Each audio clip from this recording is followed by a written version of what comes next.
Hi, I'm Jenna, and this is my second video for IDS 401. I'm going to go a little bit more in depth about the interdisciplinarity of chemistry and graphic design, but in order to do that, I'm going to give a little bit of a personal anecdote.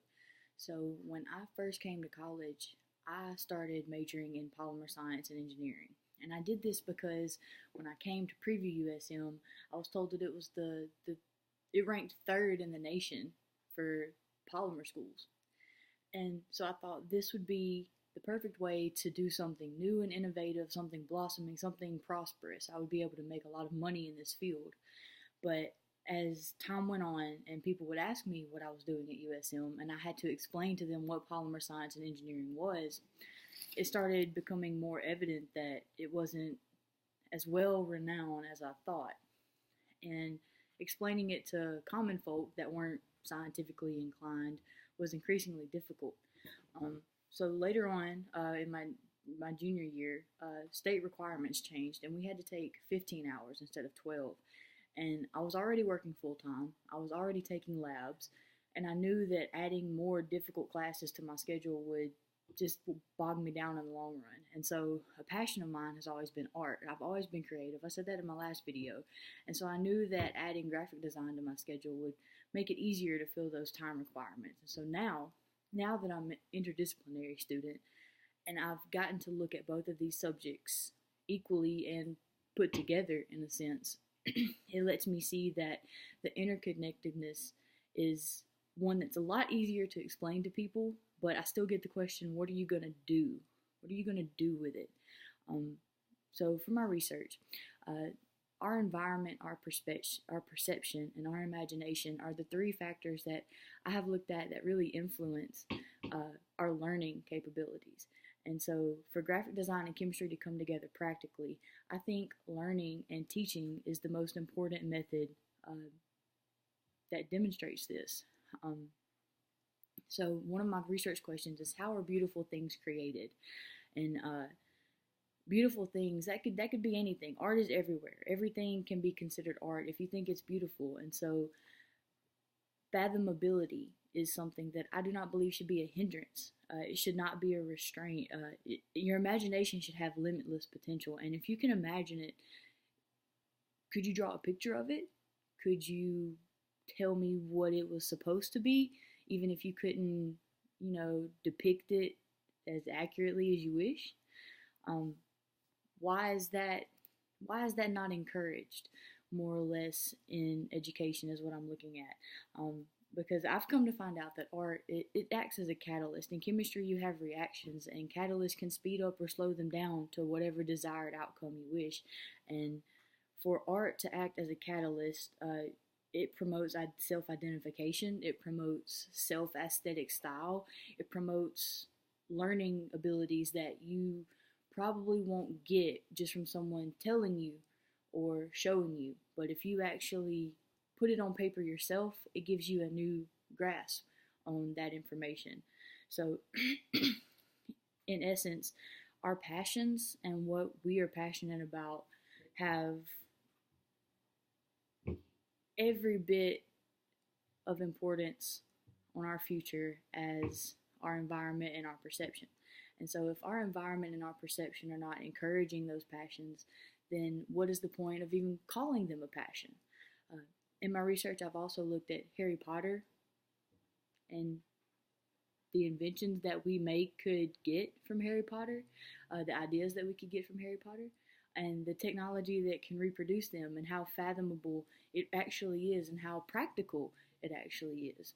And so another movie, The Matrix, if you're familiar with it, plays at the concept of people becoming batteries that sustain a society. And in that particular film, the society is overrun and burdened by technology. But in my conceptual framework here, if our passions were to become the batteries that drive our societies, then who would be the garbage men? Who would be the plumbers? Who would choose to do the careers that no one sees as enjoyable? So if we're acting out of self-interest, purely out of self-interest, then me choosing graphic design and chemistry was my way of paving my own route. I wanted to do something scientific that allowed me to create, that allowed me to engineer and do new innovative things. And then graphic design was something that came easily to me. And so graphically designing something that is practical enough to be considered an invention or an innovation, that branches out onto a verge of creativity that is not encouraged in schools.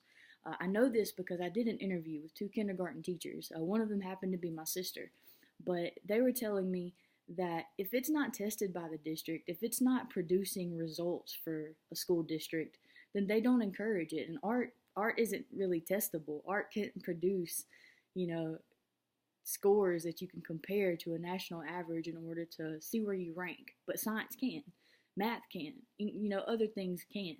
And so people don't give art enough credit, I believe, because giving art the ability to teach science, giving art the ability to relay more complex concepts would create this endless cycle of creation and regulation where you're able to use something in a new way.